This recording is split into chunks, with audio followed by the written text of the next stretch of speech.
পড়িয়ে বাড়িতে এসে দেখলাম মা বানিয়েছে আজকে দারুণ একটা জল খাবার। মায়ের বড় মা এতদিন পরে বাড়িতে এসেছে বলে কথা, এখন তো প্রতিদিনই বাড়িতে কিছু না কিছু নতুন খাবার হবে।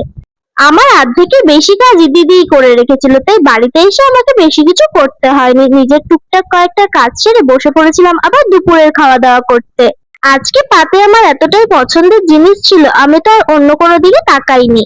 উফ, এর স্বাদটা একেবারেই আলাদা। এর সাথেই ছিল মুরগির মাংসের কচকচি আর মেটে দিয়ে ঝোল।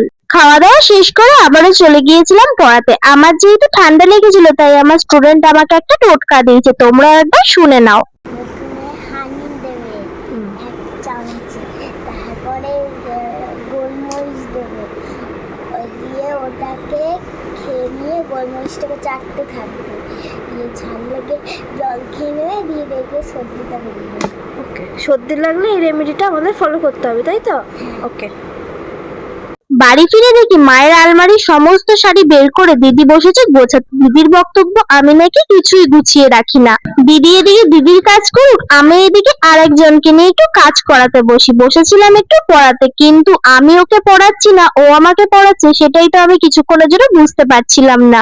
ননায়ের থেকে ননায়ের বইয়ের পরিমাণ হয়ে গেছে বেশি। আমি ওকে বসেছি পড়াতে, ও একটা হাতে জলের বোতল নিয়ে জল খেয়েই যাচ্ছে তো খেয়েই যাচ্ছে।